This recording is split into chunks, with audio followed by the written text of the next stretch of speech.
ವೀಕ್ಷಕರೇ 30 ನಿಮಿಷ 30 ಸುದ್ದಿಗೆ ಸ್ವಾಗತ. ನಾನು ಚೈತ್ರ ರಾಜ್, ನನ್ನ ಜೊತೆಗಿದ್ದಾರೆ ನನ್ನ ಕಲಿ ನಾನು ಚೇತನ್ ಹೂಗಾರ್. ವೀಕ್ಷಕರೇ, ದಿನದಲ್ಲಿ ನಡೆದಂತ ಪ್ರಮುಖ ಸುದ್ದಿಗಳನ್ನ ಇದೀಗ ಒಂದೊಂದೇ ಫಟಾಫಟ್ ನೋಡ್ತಾ ಹೋಗೋಣ. ಪಂಚರತ್ನ ಯಾತ್ರೆ ವೇಳೆ ಕುಮಾರಸ್ವಾಮಿ ಹೊಸ ಬಾಂಬ್ ಸಿಡಿಸಿದ್ದಾರೆ. ಪ್ರಹ್ಲಾದ್ ಜೋಶಿ ಅವರೇ ಬಿಜೆಪಿಯ ಮುಂದಿನ ಸಿಎಂ ಅಭ್ಯರ್ಥಿ. ಪ್ರಹ್ಲಾದ್ ಜೋಶಿ ಅವರನ್ನ ಸಿಎಂ ಮಾಡಲು ಆರ್ಎಸ್ಎಸ್ ಹುನ್ನಾರ ಮಾಡಿದೆ. ಜೊತೆಗೆ 8 ಜನ ಡಿಸಿಎಂ ಮಾಡಿ ಒಬ್ಬ ಸಿಎಂ ಮಾಡೋ ಯೋಜನೆ ಅವರಿಗಿದೆ. ಈಗಾಗಲೇ ದೆಹಲಿಯಲ್ಲಿ ಚರ್ಚೆಯಾಗಿದೆ. ಅದರ ಬಗ್ಗೆ ಸಂಪೂರ್ಣ ಮಾಹಿತಿ ನನಗಿದೆ ಅಂತ ಕುಮಾರಸ್ವಾಮಿ ಹೇಳಿದ್ದಾರೆ. ಇವತ್ತು ಪ್ರಹ್ಲಾದ್ ಜೋಶಿ ಅವರನ್ನ ಮುಂದಿನ ಚುನಾವಣೆ ನಂತರ ಈ ರಾಜ್ಯದ ಮುಖ್ಯಮಂತ್ರಿ ಮಾಡಬೇಕು ಅಂತಕ್ಕಂಥದ್ದು ಆರ್ಎಸ್ಎಸ್ನಲ್ಲಿ ಹುನ್ನಾರ ಪ್ರಾರಂಭ ಆಗಿದೆ. ಅದಕ್ಕೆ ಕಾರಣ ಪ್ರಹ್ಲಾದ್ ಜೋಶಿ ಅವರು ನಮ್ಮ ದಕ್ಷಿಣ ಕರ್ನಾಟಕದ ಬ್ರಾಹ್ಮಣರಿದ್ದಾರಲ್ಲ, ಆ ಸಂಸ್ಕೃತಿಯ ಬ್ರಾಹ್ಮಣರಲ್ಲ ಅವರು. ಆ ಬ್ರಾಹ್ಮಣ ವೃತ್ತಿಯಲ್ಲೂ ಬ್ರಾಹ್ಮಣರ ಸಂಸ್ಕಾರದಲ್ಲೂ 2-3 ಥರ ಇದ್ದಾವೆ. ಇವರು ಯಾವ ಶೃಂಗೇರಿ ಮಠದ ಒಂದು ಪೇಶಾವರ ಗ್ರೂಪ್ನವರು, ಪೇಶವೆಗಳು ಶೃಂಗೇರಿಯ ಮಠವನ್ನು ಒಡೆದಂತರೇನಿದ್ದಾರೆ, ಅಲ್ಲಿಯ ದೇವರ ವಿಗ್ರಹವನ್ನು, ಆ ಒಂದು ವರ್ಗಕ್ಕೆ ಸೇರಿದಂಥವ್ರು ಇವರು. ಮಹಾತ್ಮ ಗಾಂಧೀಜಿಯವರನ್ನು ಕೊಂದಂಥ ವರ್ಗಕ್ಕೆ ಸೇರಿರ್ತಕ್ಕಂಥವ್ರು ಇವರು. ಇವರು ನಮ್ಮ ಹಳೆ ಕರ್ನಾಟಕದ ಬ್ರಾಹ್ಮಣರಲ್ಲ.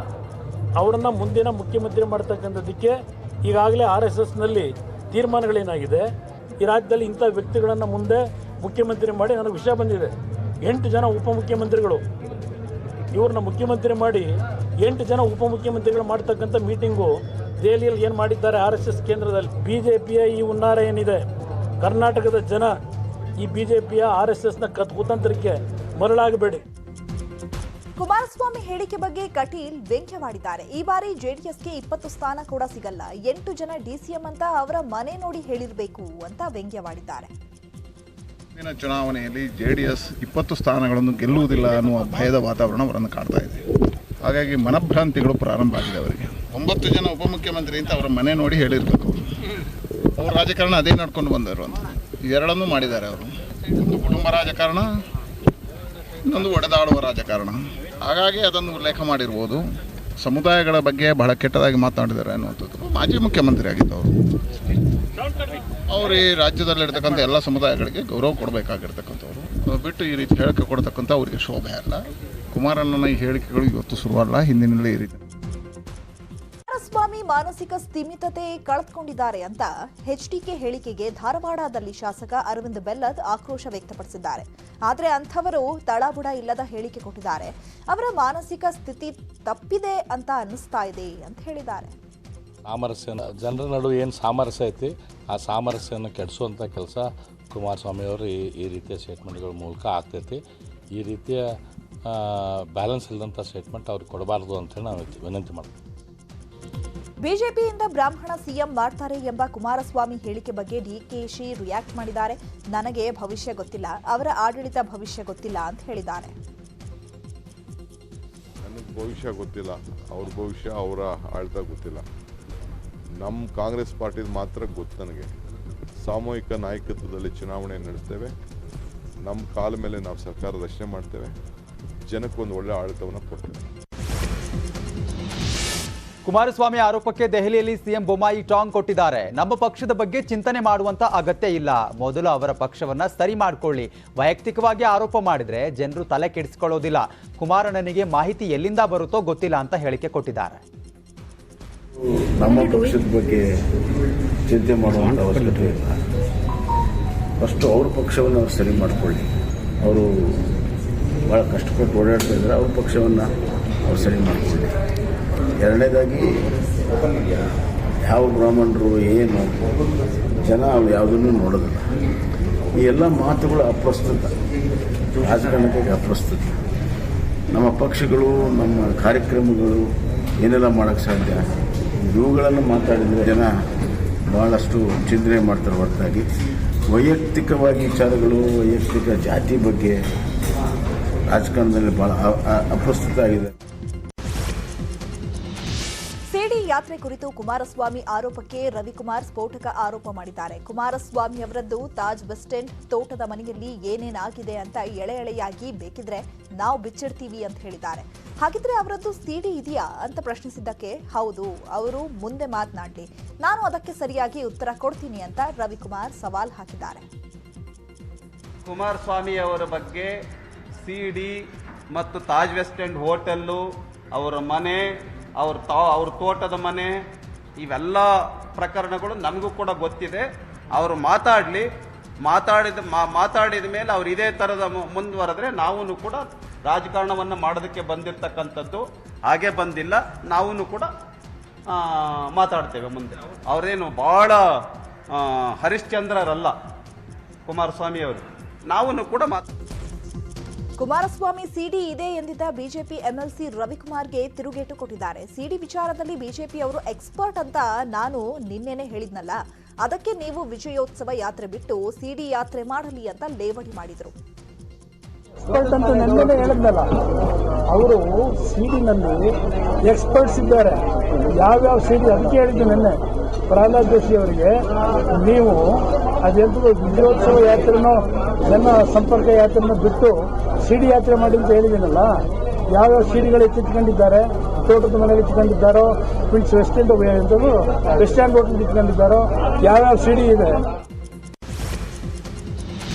ಕಾಂಗ್ರೆಸ್ ಪ್ರಜಾಧ್ವನಿ ಯಾತ್ರೆ ಬಸ್ ಪಂಕ್ಚರ್ ಆಗುತ್ತೆ ಅಂತ ಪ್ರಜಾಧ್ವನಿ ಯಾತ್ರೆ ಬಗ್ಗೆ ಯಡಿಯೂರಪ್ಪ ವ್ಯಂಗ್ಯವಾಡಿದ್ರು. ಯಡಿಯೂರಪ್ಪ ಹೇಳಿಕೆಗೆ ಸಿದ್ದರಾಮಯ್ಯ ತಿರುಗೇಟನ್ನ ಕೊಟ್ಟಿದ್ದಾರೆ. ಬಿಜೆಪಿಯವರು ಯಡಿಯೂರಪ್ಪನವರನ್ನೇ ಪಂಕ್ಚರ್ ಮಾಡಿದ್ದಾರೆ. BSY ಬಗ್ಗೆ ನನಗೆ ಗೌರವವಿದೆ, ಅನುಕಂಪವಿದೆ ಅಂತ ಹೇಳಿಕೆ ನೀಡಿದ್ದಾರೆ. ಕಾಂಗ್ರೆಸ್ ಪಕ್ಷದ ಮುಖಂಡರು ರಾಜ್ಯದಲ್ಲಿ ಪ್ರವಾಸ ಮಾಡುತ್ತಿದ್ದಾರೆ. ಬಸ್ ಯಾತ್ರೆ 2 ತಂಡಗಳಲ್ಲಿ ಈಗಾಗಲೇ ಅತೃಪ್ತಿ, ಅಸಮಾಧಾನ ಕಾಂಗ್ರೆಸ್ನಲ್ಲಿ ತುಳುಕ್ತಾ ಇರೋದನ್ನ ತಾವೆಲ್ಲ ನೋಡ್ತಾ ಇದ್ದೀರಾ. ಕಾಂಗ್ರೆಸ್ ಬಸ್ ಯಾತ್ರೆ ಪ್ರಾರಂಭ ಆಗಿದ್ರು ಸಹ ಅತೃಪ್ತಿ ನಾವು ಗಮನಿಸಿದ್ದೀರಾ. ಹಿರಿಯ ಮುಖಂಡರಾದಂತಹ ಪರಮೇಶ್ವರ್ ಅವರು ಬೇಸರ ವ್ಯಕ್ತಪಡಿಸಿರುವಂತದ್ದು, ಕಾಂಗ್ರೆಸ್ಸಿನ ಬಸ್ ಯಾತ್ರೆ ಮಧ್ಯದಲ್ಲಿ ಪಂಚರ್ ಆಗುತ್ತೆ, ಇದರಲ್ಲಿ ಅನುಮಾನ ಬೇಡ. ಅವ್ರದ್ದು ರಥ ಪಂಕ್ಚರ್ ಆಗದೆ ಇದ್ರೆ ಸಾಕು. ಈಗಾಗಲೇ ಅವರು ಪಂಕ್ಚರ್ ಮಾಡಿಬಿಟ್ಟಿದ್ದಾರೆ BJP ಅವರು ಅಲ್ವಾ. ಯಡಿಯೂರಪ್ಪನವ್ರಿಗೆ ಪಂಕ್ಚರ್ ಮಾಡಿಬಿಟ್ಟಿಲ್ವಾ? ಅವ್ರು ಮುಖ್ಯಮಂತ್ರಿ ತೆಗೆದಾಕ್ಬಿಟ್ರಲ್ಲ ಅನಗತ್ಯವಾಗಿ, ಅದು ಪಂಕ್ಚರ್ ಅಲ್ವಾ? ಅವ್ರ ಭಾಷೆನಲ್ಲಿ ಪಂಕ್ಚರ್, ಅದು ಪಂಕ್ಚರ್. ಯಡಿಯೂರಪ್ಪನವ್ರಿಗೆ ಪಂಕ್ಚರ್ ಮಾಡಿಬಿಟ್ಟಿದ್ದಾರೆ. ಮತ್ತು ಅವ್ರೇನು ಪಾಪ ನಮ್ಮ ಬಗ್ಗೆ ಏನು ಮಾತಾಡೋದು? ಬಿಜೆಪಿಯವರು ಕೋಮು ಗಲಭೆ ಮಾಡಿಸುತ್ತಾರೆ ಎಂದು ಸಂಸದ DK ಸುರೇಶ್ ಸ್ಫೋಟಕ ಆರೋಪ ಮಾಡಿದ್ದಾರೆ. CT ರವಿ ಹೇಳಿಕೆ ನೋಡಿದ್ರೆ ಗಲಭೆ ಮಾಡಿಸುತ್ತಾರೆ ಅನ್ಸುತ್ತೆ. ಬಿಜೆಪಿ ನಾಯಕರು ಕರಾವಳಿ, ಬೆಂಗಳೂರಲ್ಲಿ ಅಶಾಂತಿ ಮೂಡಿಸಲು ಹೊರಟಿದ್ದಾರೆ. ಅವರು ನೀಚರು ಅಂತ DK ಸುರೇಶ್ ಹೇಳಿದ್ದಾರೆ. ಪಾಕಿಸ್ತಾನಕ್ಕೆ ಮಾಹಿತಿ ಬಂದಿರಬೇಕು ಅಂತ ಹೇಳಿ ವ್ಯಂಗ್ಯ ಮಾಡಿರೋದು ನೋಡಿದ್ರೆ ನನಗೆ ಅನ್ನಿಸ್ತಾ ಇದೆ, ಭಾರತೀಯ ಜನತಾ ಪಕ್ಷ ಅತಿ ಶೀಘ್ರದಲ್ಲೇ ಕೋಮುಗಲಭೆಯನ್ನ ಮಾಡಲಿಕ್ಕೆ ಸಜ್ಜಾದಂತೆ ಕಾಣಿಸ್ತಾ ಇದೆ. ರಾಜ್ಯದಲ್ಲಿ ಅಶಾಂತಿ ಮೂಡಿಸ್ತಕ್ಕಂಥ ಮುನ್ಸೂಚನೆಯನ್ನ CT ರವಿಯವರು ಕರಾವಳಿ ಪ್ರದೇಶದಲ್ಲಿರ್ಬೋದು, ಬೆಂಗಳೂರಿನಲ್ಲಿರ್ಬೋದು, ಬೇರೆ ಬೇರೆ ಕಡೆ ಇರ್ಬೋದು, ತಕ್ಷಣ CT ರವಿಯವರ ಮೇಲೆ ಕೇಂದ್ರ ಮತ್ತು ರಾಜ್ಯ ಸರ್ಕಾರ ಎರಡೂ ಕೂಡ ನಿಗಾ ವಹಿಸಿ ಮುಂದೆ ಆಗ್ತಕ್ಕಂಥ ಎಲ್ಲ ಚುನಾವಣೆಗೆ ಮುಂಚಿತವಾಗಿ ಏನು ಈ ರಾಜ್ಯದಲ್ಲಿ ಅಶಾಂತಿಯನ್ನ ಮೂಡಿಸಲಿಕ್ಕೆ ಪಾಕಿಸ್ತಾನವನ್ನ ಹೆಸರನ್ನ ಪ್ರಸ್ತಾಪ ಮಾಡಿದರೆ ಇದು ಅವರ ಹುನ್ನಾರ. ಹಾಗಾಗಿ ಅವರ ಮೇಲೆ ಸೂಕ್ತ ಕಾನೂನು ಕ್ರಮ ತೆಗೆದುಕೊಂಡು ಈ ಮಾಹಿತಿಯನ್ನ ಇನ್ನು DK ಸುರೇಶ್ ಹೇಳಿಕೆಗೆ ಸಚಿವ ಡಾಕ್ಟರ್ ಕೆ ಸುಧಾಕರ್ ಟಾಂಗ್ ಕೊಟ್ಟಿದ್ದಾರೆ. ಚುನಾವಣೆ ಹತ್ತಿರ ಬಂದಾಗ ಈ ರೀತಿಯ ಹೇಳಿಕೆಗಳು ಸಹಜ. DK ಸುರೇಶ್ ಈ ರೀತಿ ಮಾತನಾಡಿರೋದು ದುರದೃಷ್ಟಕರ. ಬಿಜೆಪಿ ತತ್ವ ಸಿದ್ಧಾಂತದ ಪಕ್ಷ ಅಂತ ಹೇಳಿದ್ರು. ಜನತಾ ಪಕ್ಷ ಒಂದು ತತ್ವ ಸಿದ್ಧಾಂತ ಆಶಯದ ಮೇಲೆ ಗೊತ್ತಾಯ್ತಲ್ಲ. ರಾಜಕಾರಣದಲ್ಲಿ ಕಾಂಗ್ರೆಸ್ನವರು ಬಿಜೆಪಿಯವ್ರ ಬಗ್ಗೆ ಆರೋಪ ಮಾಡ್ತಾರೆ, ಬಿಜೆಪಿಯವರು ಕಾಂಗ್ರೆಸ್ನ ಲೀಡರ್ಸ್ ಬಗ್ಗೆ ಆರೋಪ ಮಾಡೋದು ಇದು ಸಹಜ. ಇದೇನು ಹೊಸದೇನಲ್ವಲ್ಲ. ಈಗ ಹೊಸದಾಗಿ ಏನನ್ನು ಮಾಡ್ತಾ ಇದ್ದಾರೆ ಏನಿಲ್ಲ. ಅವರು ಮಾಡ್ತಾರೆ, ಇವರು ಮಾಡ್ತಾರೆ, ಜನತಾದಳದವರು ಮಾಡ್ತಾರೆ. ರಾಜಕಾರಣದಲ್ಲಿ ಇರುವಂಥದ್ದೇನೆ ಇದು. ಕೆಸರೆ ರಚಾಟ ಅನ್ನೋದೇನಿದೆ ಇದು ಸ್ವಾಭಾವಿಕ. ಈ ಚಪ್ಪಾಳೆ ಹೊಡಿತಾರೆ, ಕೆಲವರು ಚಪ್ಪಾಳೆ ಹೊಡಿಯೋದಕ್ಕೆ ಕೆಲವರು ವಿಸಿಲ್ ಹಾಕ್ತಾರೆ ಅಂತೇಳಿ ಗ್ಯಾಲರಿಗೆ ಮಾತಾಡೋದಿದೆಯಲ್ಲ, ದಟ್ ಈಸ್ ನಾಟ್ ರೈಟ್. ಒಂದು ಲೆವೆಲ್ ಇಟ್ಕೋಬೇಕು, ಒಂದು ಸ್ಟ್ಯಾಂಡರ್ಡ್, ಒಂದು ಡೆಕೋರಮ್ ಇಟ್ಕೋಬೇಕು. ಹಾಗಾಗಿ ಆ ಒಂದು ಭಾಷೆಯನ್ನು ಯಾವ ರೀತಿ ಮಾತನಾಡಬೇಕು, ಯಾವ ವಿಷಯಗಳಿಗೆ ಆರೋಪ ಮಾಡಬೇಕು, ಆ ಆರೋಪದ ಘನತೆ ಏನಿರಬೇಕು ಅನ್ನೋದನ್ನು ನಾವು ಅರ್ಥ ಮಾಡ್ಕೋಬೇಕು.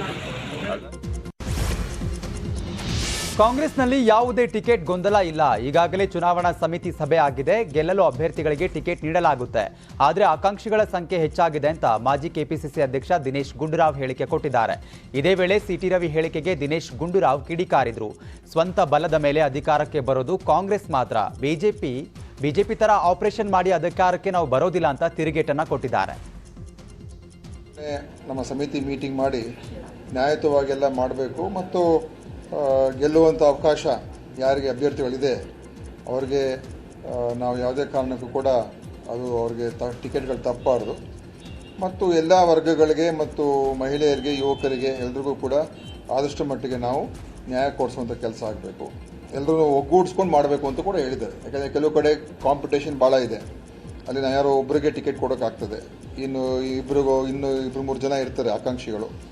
ಅವ್ರಿಗೆ ಯಾವ ರೀತಿಯಾಗಿ ಸಮಾಧಾನ ಪಡಿಸಬೇಕು ಮತ್ತು ಹೇಗೆ ಅವರನ್ನು ನಾವು ಒಂದು ಮಾಡಬೇಕು ಅದೆಲ್ಲ ಕೂಡ ಮಾಡಬೇಕು ಅಂತ ಒಂದು ತೀರ್ಮಾನ. ನೋಡಿ, ಕರ್ನಾಟಕದಲ್ಲಿ ಸ್ಪಷ್ಟ ಬಹುಮತ ತರುವಂಥ ಒಂದೇ ಒಂದು ಪಕ್ಷ ಅದು ಕಾಂಗ್ರೆಸ್. ಸಿ ಟಿ ರವಿ ಅವರಿಗೆ ಗೊತ್ತಿರ್ಬೋದು, ಇದುವರೆಗೂ ಇತಿಹಾಸದಲ್ಲಿ BJPಗೆ ಸ್ವಂತ ಬಹುಮತ ಬಂದಿಲ್ಲ. ಯಾವಾಗಲೂ ಕೂಡ ಸಿ ಟಿ ರವಿ ಅವರು ಅವರೆಲ್ಲ ಸೇರಿಕೊಂಡು ವಾಮ ಮಾರ್ಗ ಹುಡ್ಕೊಂಡು ಆಪರೇಷನ್ ಕಮಲ ಮಾಡಿಕೊಂಡು ಸರ್ಕಾರಗಳನ್ನು ಬೀಳಿಸಿ ಅಥವಾ ಡಿಫೆಕ್ಷನ್ಗಳು ಮಾಡಿಸಿ ಸರ್ಕಾರಗಳು ಮಾಡಿದ್ದಾರೆ ಹೊರತು ಸ್ವಂತ ಬಲದ ಮೇಲೆ ಯಾವತ್ತೂ ಕೂಡ ಮಾಡಿಲ್ಲ.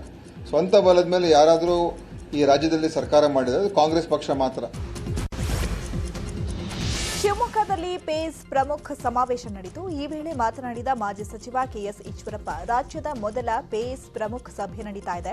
ಸಂಘಟನೆ ಇರುವ ಪಕ್ಷ ಅಂದ್ರೆ ಬಿಜೆಪಿ. ಕಾಂಗ್ರೆಸ್ ಕಾರ್ಯಕ್ರಮದಲ್ಲಿ ಜನ ಸೇರಿಸ್ತಾರೆ, ಆದರೆ ಜನರು ಬಿಜೆಪಿಗೆ ಮಾತ್ರ ಮತ ಹಾಕ್ತಾರೆ. ಹಿಂದಿನ ಚುನಾವಣೆಗಳಲ್ಲಿ ಇದು ಸಾಬೀತಾಗಿದೆ ಅಂತ ಹೇಳಿದರು. ಒಂದು ಮಾತು ಮಾತ್ರ ನಾನು ಹೇಳಕ್ಕೆ ಇಷ್ಟಪಡ್ತೇನೆ. ಇವತ್ತು ಕರ್ನಾಟಕ ರಾಜ್ಯದಲ್ಲಿ ಸಂಘಟನೆ ಇರೋಂಥ ಪಾರ್ಟಿ ಬಿಜೆಪಿ ಮಾತ್ರ. ಹೇಳ್ಕೊತಿದ್ದಾರೆ ಕಾಂಗ್ರೆಸ್ನವರು, ಹೇಳ್ಕೊತಿದ್ದಾರೆ JDSನವರು. ಜನ ಸೇರಿಸ್ತಾರೆ, ಜನ ಸೇರ್ತಾರೆ, ಅಲ್ಲಿಂದ ಮುಂದೆ ಹೋಗ್ತಾರೆ. ಆ ಜನ ಬಂದು ಅದು ಬಿಜೆಪಿಗೆ ವೋಟ್ ಮಾಡ್ತಾರೆ. ವಿಜಯನಗರ ಜಿಲ್ಲೆ ಹೂವಿನಹಡಗಲಿ ತಾಲೂಕಿನ ಮೈಲಾರದಲ್ಲಿ ಮಾಜಿ ಸಿಎಂ ಸಿದ್ದರಾಮಯ್ಯ ಯಾತ್ರಿ ನಿವಾಸವನ್ನು ಉದ್ಘಾಟಿಸಿದ್ದಾರೆ. ಈ ವೇಳೆ ಮಾತನಾಡಿದ ಸಿದ್ದರಾಮಯ್ಯ ಬಿಜೆಪಿ ನಾಯಕರ ವಿರುದ್ಧ ವಾಗ್ದಾಳಿಯನ್ನು ನಡೆಸಿದ್ದಾರೆ. ಕೆಲವರು ಸಿದ್ದರಾಮಯ್ಯ ಏನ್ ಮಾಡಿದ್ದಾರೆ ಅಂತ ಟೀಕೆ ಮಾಡ್ತಾರೆ, ಟೀಕೆ ಮಾಡುವವರಿಗೆ ನಾನು ಹೆದರೋದಿಲ್ಲ ಅಂತ ಸಿದ್ದು ಗುಡುಗಿದ್ದಾರೆ. ಕೆಲವರು ಮಾತಾಡ್ತಾರೆ, ಏನ್ ಮಾಡೋದು, ನಾನು ಅದಕ್ಕೆಲ್ಲ ತಲೆ ಕೆಡಿಸ್ಕೊಳ್ಳಕ್ ಹೋಗೋದು, ನಾವು ಅದಕ್ಕೆಲ್ಲ ತಲೆ ಕೆಡಿಸ್ಕೊಳ್ಳೋದು. ಯಾರು ಟೀಕೆ ಮಾಡ್ತಾರೆ ಅದಕ್ಕೆಲ್ಲ ಎದುರಗೂ ಇಲ್ಲ. ನಾನು ಮಾಡ್ತಕ್ಕಂಥ ಕೆಲಸದಲ್ಲಿ ನನಗೆ ಸರಿ ಅಂತ ಅನ್ಸಿದ್ರೆ, ಅದು ನ್ಯಾಯಯುತವಾಗಿದೆ ಅಂತ ಅನ್ಸಿದ್ರೆ ಮಾಡೋದೆ. ಯಾವನ್ ಹೇಳಿದ್ರು ಕೂಡ ನಿಲ್ಸೋದು ಇಲ್ಲ. ರಾಜಕೀಯದಲ್ಲಿ ನಾನು ಅಧಿಕಾರಕ್ಕೋಸ್ಕರ ಇದ್ದಿಲ್ಲ. ಯಾವಾಗ ಅಧಿಕಾರ ಬರ್ತದೆ, ಅಧಿಕಾರ ನಾನು 13 ಚುನಾವಣೆಗಳಿದೆ, 13ರಲ್ಲಿ 8 ಚುನಾವಣೆಗಳಲ್ಲಿ ಗೆದ್ದಿದ್ದೇನೆ, 5 ಚುನಾವಣೆಗಳಲ್ಲಿ ಸೋತಿದ್ದೇನೆ. ಸೋಲು ಗೆಲುವೆಲ್ಲ ಇರ್ತವೆ. ಸೋತೆ ಅಂದ್ಬಿಟ್ಟು ಮನೆಗೆ ಸೇರ್ಕೊಂಡಿರ್ಲಿಲ್ಲ.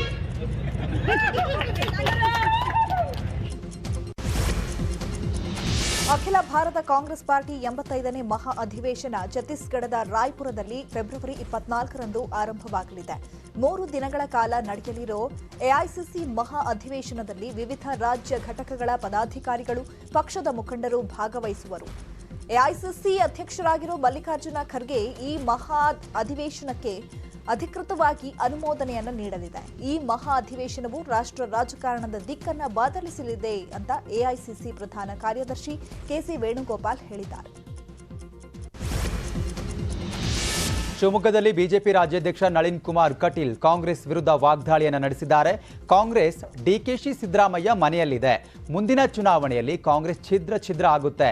ಸದ್ಯ ಕಾಂಗ್ರೆಸ್ ಡಕೋಟಾ ಎಕ್ಸ್ಪ್ರೆಸ್ ಆಗಿದೆ ಅಂತ ಕಿಡಿಕಾರಿದ್ದಾರೆ. ಬೆಳಗಾವಿ ಗ್ರಾಮಾಂತರ ಶಾಸಕಿ ಲಕ್ಷ್ಮೀ ಹೆಬ್ಬಾಳ್ಕರ್ ವಿಷಕನ್ಯೆ ಎಂದು ಗೋಕಾಕ್ ಬಿಜೆಪಿ ಶಾಸಕ ರಮೇಶ್ ಜಾರಕಿಹೊಳಿ ಆರೋಪ ಮಾಡಿದರು. ರಮೇಶ್ ಜಾರಕಿಹೊಳಿ ಆರೋಪಕ್ಕೆ ಹೆಬ್ಬಾಳ್ಕರ್ ಎಮೋಷನಲ್ ಉತ್ತರ ಕೊಟ್ಟಿದ್ದಾರೆ. ಹೆಣ್ಮಕ್ಳು ಹಂತ ಹಂತದಲ್ಲೂ ಅಗ್ನಿ ಪರೀಕ್ಷೆ ಎದುರಿಸಬೇಕು. ಸೀತಾಮಾತೆ ಕೂಡ ಅಗ್ನಿ ಪರೀಕ್ಷೆಯಿಂದ ತಪ್ಪಿಸಿಕೊಳ್ಳಲಾಗಲಿಲ್ಲ. ಇನ್ನು ಲಕ್ಷ್ಮೀ ಹೆಬ್ಬಾಳ್ಕರ್ ಯಾವ ಲೆಕ್ಕ ಅಂತ ಹೇಳಿದ್ದಾರೆ. ಮಹಿಳೆಯರಿಗೆ ಬಹಳಷ್ಟು ಕಷ್ಟ. ಹಂತ ಹಂತದಲ್ಲಿ ನಾವು ಅಗ್ನಿ ಪರೀಕ್ಷೆಯನ್ನ ಪಡಬೇಕಾಗುತ್ತೆ. ಆ ಸೀತಾ ಮಾತೆಯನ್ನೇ ಅಗ್ನಿ ಪರೀಕ್ಷೆ ತಪ್ಪಿಸ್ಕೊಳಕ್ ಆಗ್ಲಿಲ್ಲ. ಇನ್ನು ನಯನ ಮೋತಮ್ಮ ಯಾವ ಹೇಳುತ್ತಲ್ಲ ಅಥವಾ ಲಕ್ಷ್ಮೀ ಹೆಬ್ಬಾಳ್ಕರ್ ಅಥವಾ ನೀವು ಯಾವ ಹೇಳುತ್ತಲ್ಲ. ಒಬ್ಬ ಮಹಿಳೆ ಅಂದ ತಕ್ಷಣ ನಾನು ವಿನಯ್ ಗುರುಜಿ ಅವರಿಗೆ ಹೇಳ್ತಾ ಇರ್ತೀನಿ, ಮಹಿಳೆ ಅಂದ ತಕ್ಷಣ ಸಂಘರ್ಷ ಜೊತೆಯಲ್ಲೇ ಬಂದ್ಬಿಡುತ್ತೆ. ಅದು ಮಹಿಳೆಯ ಇನ್ನೊಂದು ಹೆಸರೇ ಸಂಘರ್ಷ. ಹುಟ್ಟಿದಾಗಿನಿಂದ ಸಾಯುವವರೆಗೆ ಪರೀಕ್ಷೆಗಳನ್ನ ಕೊಟ್ಕೊಂಡೇ ಇರಬೇಕು. ಸುಮಲತಾ ಬೆಂಬಲಿಗರ ಸಭೆಗೆ ಹೋದ್ರೆ ಹುಷಾರ್, ಹೀಗಂತ ಮಂಡ್ಯ ಜಿಲ್ಲಾ ಕಾಂಗ್ರೆಸ್ ನಾಯಕರು ತಮ್ಮ ಕಾರ್ಯಕರ್ತರಿಗೆ ಖಡಕ್ ಆಗಿ ಎಚ್ಚರಿಕೆ ಕೊಟ್ಟಿದ್ದಾರೆ. ಜಿಲ್ಲಾ ಕಾಂಗ್ರೆಸ್ ಅಧ್ಯಕ್ಷ ಸಿಡಿ ಗಂಗಾಧರ್ ಮಾತನಾಡಿದ್ದು, ಯಾವುದೇ ಕಾರಣಕ್ಕೂ ಸುಮಲತಾ ಬೆಂಬಲಿಗರ ಸಭೆಗೆ ಹೋಗಬೇಡಿ. ಈಗಾಗಲೇ ಹೋಗಿದವರು ಮತ್ತೆ ಅದೇ ತಪ್ಪು ಮಾಡಬೇಡಿ. ಒಂದು ವೇಳೆ ಸೂಚನೆ ಧಿಕ್ಕರಿಸಿದರೆ ಜಿಲ್ಲಾ ನಾಯಕರಿಗೆ ದೂರು ಕೊಡೋದಾಗಿ ಹೇಳಿಕೆ ಕೊಟ್ಟಿದ್ದಾರೆ. ಪಕ್ಷದ ಮುಖಂಡರುಗಳು ಆ ಸಭೆಯಲ್ಲಿ ಭಾಗವಹಿಸ್ತಕ್ಕಂಥ ಅವಶ್ಯಕತೆ ಇಲ್ಲ. ಪಕ್ಷ ಏನು ತೀರ್ಮಾನ ತಕ್ಕಂಥದ್ದು ಅದನ್ನು ಮಾಡೋಣ. ಬಟ್ ಆ ತೀರ್ಮಾನ ಆಗುವಂಥ ಸಭೆಗೆ ತಾವು ಹೋಗುವಂಥ ಅವಶ್ಯಕತೆ ಇಲ್ಲ ಅಂತ ಸೂಚನೆ ಕೊಟ್ಟಿದ್ವಿ.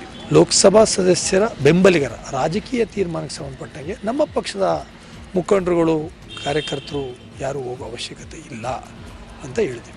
ಒಂದೆಷ್ಟು ಜನ ಗೊತ್ತಿಲ್ಲದೇ ಕೆಲವರು ಹೋಗಿದ್ದಾರೆ, ಕೆಲವರು ಗೊತ್ತಿದ್ದು ಹೋಗಿದ್ದಾರೆ. ಈಗ ಸೂಚನೆ ಕೊಟ್ಟಿದ್ವಿ, ಮುಂದಿನ ದಿನಗಳಲ್ಲಿ ಅವರೇನು ಹೋಗಲ್ಲ. ಮಂಗಳೂರಿನಲ್ಲಿ ಕಾಂಗ್ರೆಸ್ ಟಿಕೆಟ್ ಪೈಪೋಟಿ ಇದ್ದು ಜನಾರ್ದನ ಪೂಜಾರಿ ಪ್ರಭಾವ ಬಳಸಿ ಟಿಕೆಟ್ ಗಿಟ್ಟಿಸೋ ಪ್ಲಾನ್ ನಡೆಸಲಾಗ್ತಾ ಇದೆ. ಜನಾರ್ದನ ಪೂಜಾರಿಯಿಂದ ಡಿಕೆಶಿಗೆ ಕರೆ ಮಾಡಿಸಿ ಟಿಕೆಟ್ ಮನವಿ ಮಾಡಲಾಗಿದೆ. ಯುವ ಕಾಂಗ್ರೆಸ್ ಪ್ರಧಾನ ಕಾರ್ಯದರ್ಶಿ ಆಶ್ರಿತ್ ಪಿರೇರಾ ಜನಾರ್ದನ ಪೂಜಾರಿ ಮನೆಗೆ ತೆರಳಿ ಒತ್ತಡ ಹೇರಿದ್ದು, ಪೂಜಾರಿ ಅವರಿಂದ ಡಿಕೆಶಿಗೆ ಕರೆ ಮಾಡಿ ಟಿಕೆಟ್ ಕೊಡುವಂತೆ ಹೇಳಿದ್ದಾರೆ. ಬೆಂಗಳೂರು ಸೌತಿಗೆ ನನ್ನ ಹತ್ರ ಮೀತಾಡೋದು ಬೇಡ, ತಲೆಯಾಗಿ ನಮಗೆ ಆರೋಗ್ಯ ನೀವೇ ಸುಧಾರಿಸಿ ಆಶಿಸಬೇಕೇ ಅಲ್ಲ.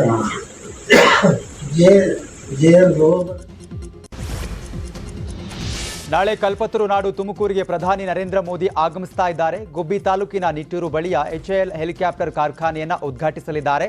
ಪ್ರಧಾನಿ ಮೋದಿ MI-17 ಹೆಲಿಕಾಪ್ಟರ್ನಲ್ಲಿ ಬರಲಿದ್ದು ಮಧ್ಯಾಹ್ನ 3:20ಕ್ಕೆ HAL ಹೆಲಿಕಾಪ್ಟರ್ನಲ್ಲಿ ಇಳಿಯಲಿದ್ದಾರೆ. ಪ್ರಧಾನಿ 3:30ಕ್ಕೆ ತುಮಕೂರಿನ HAL ಹೆಲಿಕಾಪ್ಟರ್ ಕಾರ್ಖಾನೆಯ ಲೋಕಾರ್ಪಣೆ ಮತ್ತು ಜಲ್ ಜೀವನ್ ಮಿಷನ್ ಯೋಜನೆಗಳ ಶಂಕುಸ್ಥಾಪನೆ ಕೂಡ ನೆರವೇರಿಸಲಿದ್ದಾರೆ. ಗೋವಾದಲ್ಲಿ ಮತ್ತೆ ಕನ್ನಡಿಗರ ಮೇಲೆ ದೌರ್ಜನ್ಯ ಎಸಗಲಾಗಿದೆ. ವಾಸ್ಕೋ ಬೈನಾ ಬೀಚ್ ಬಳಿ ಇರೋ ಕನ್ನಡಿಗರ ಮನೆ ಧ್ವಂಸಗೊಳಿಸಿ ಜಾಗ ಖಾಲಿ ಮಾಡುವಂತೆ ಗೋವಾ ಸರ್ಕಾರದಿಂದ ಒತ್ತಡ ಹೇರಲಾಗ್ತಾ ಇದೆ. ಸುಮಾರು 1,100ಕ್ಕೂ ಹೆಚ್ಚು ಕನ್ನಡಿಗರಿಗೆ ನಿತ್ಯ ಟಾರ್ಚರ್ ನೀಡಲಾಗ್ತಾ ಇದೆ. ನಮ್ಮ ರಕ್ಷಿಸುವಂತೆ ಸಿಎಂ ಬೊಮ್ಮಾಯಿಗೆ ಗೋವಾ ಕನ್ನಡಿಗರು ಮನವಿ ಮಾಡಿದ್ದಾರೆ.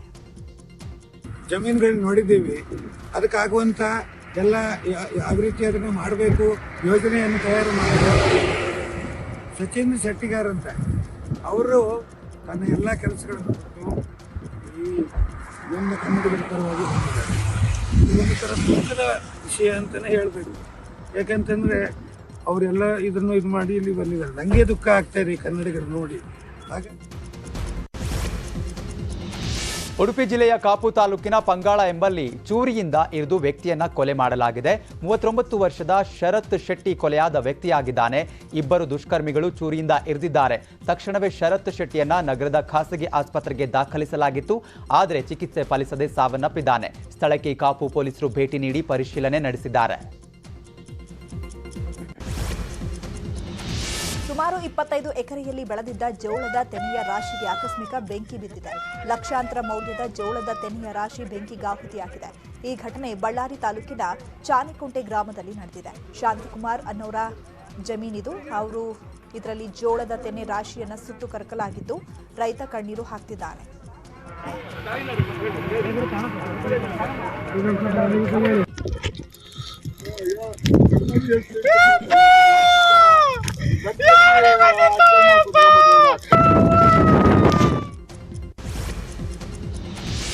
ಮನೆಗಳ್ಳತನ ಕೃತ್ಯಕ್ಕೆ ಸಾಥ್ ನೀಡಿದ ಗಿರವಿ ಅಂಗಡಿ ಮಾಲೀಕನ ಬಂಧನದ ವೇಳೆ ಹೈಡ್ರಾಮಾ ಮಾಡಿದ ಘಟನೆ ಬೆಂಗಳೂರಲ್ಲಿ ನಡೆದಿದೆ. ಬರಲ್ಲ ಅಂತ ಪಟ್ಟು ಹಿಡಿದು ಅಂಗಡಿ ಒಳಗೆ ಕುಳಿತಿದ್ದ ಮಾಲೀಕನನ್ನ ಬಿಡದೆ ಪೊಲೀಸರು ಹೊತ್ಕೊಂಡು ಹೋಗಿದ್ದಾರೆ.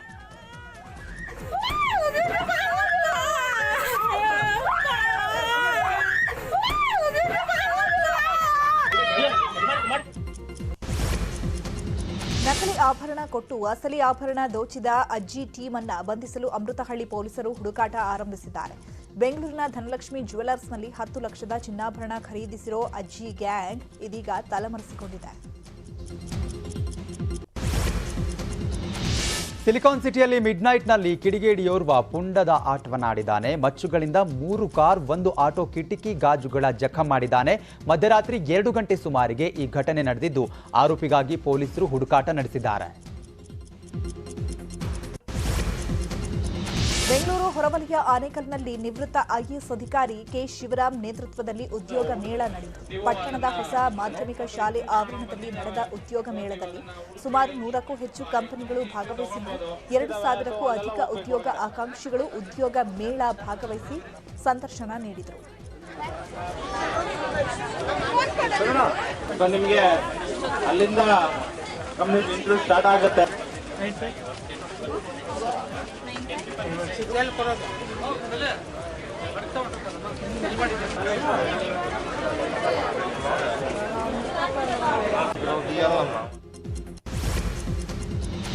ಪಾಕಿಸ್ತಾನದಲ್ಲಿ ಮತ್ತೊಂದು ಬಾಂಬ್ ಬ್ಲಾಸ್ಟ್ ಸಂಭವಿಸಿದೆ. ಕ್ವೆಟಾದಲ್ಲಿ ಸೇನಾ ಯೋಧರನ್ನ ಗುರಿಯಾಗಿಸಿ ದಾಳಿ ನಡೆಸಿದ್ದು 2 ಯೋಧರಿಗೆ ಗಾಯಗಳಾಗಿದ್ದಾವೆ. ಇವತ್ತು ಕ್ವೆಟಾದಲ್ಲಿ ಕ್ರಿಕೆಟ್ ಪಂದ್ಯ ಆಯೋಜನೆಗೊಂಡಿತ್ತು. ಅದೇ ಸಮಯಕ್ಕೆ ಬಾಂಬ್ ಬ್ಲಾಸ್ಟ್ ಆಗಿದ್ದು ಪಂದ್ಯವನ್ನು ಸ್ಥಗಿತಗೊಳಿಸಲಾಗಿದೆ.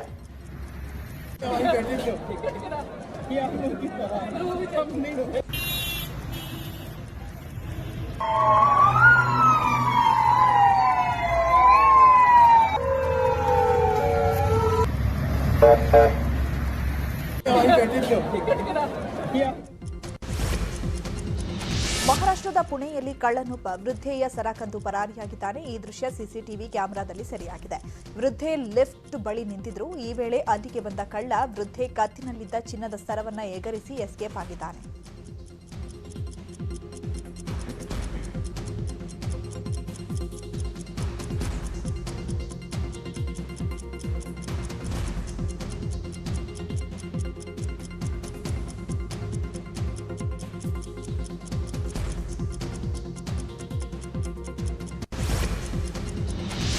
ಗುಜರಾತ್ನಲ್ಲಿ ಬ್ಯಾಂಕ್ಗೆ ನುಗ್ಗಿದ 2 ಗ್ರಾಹಕರು ಬ್ಯಾಂಕ್ ಸಿಬ್ಬಂದಿಗೆ ಹಿಗ್ಗಾಮುಗ್ಗಾ ಥಳಿಸಿದ್ದಾರೆ. ಈ ಘಟನೆ ನಾಡಿಯಾಡ್ ಶಾಖೆಯ ಬ್ಯಾಂಕ್ ಆಫ್ ಇಂಡಿಯಾದಲ್ಲಿ ನಡೆದಿರುವಂಥದ್ದು. ಸಾಲದ ವಿಚಾರಕ್ಕೆ ಸಂಬಂಧಿಸಿದಂತೆ ಗ್ರಾಹಕರಿಬ್ಬರು ಬ್ಯಾಂಕ್ ಸಿಬ್ಬಂದಿಗೆ ಥಳಿಸಿದ್ದಾರೆ. ಈ ವಿಡಿಯೋ ಸಖತ್ ವೈರಲ್ ಆಗಿದೆ.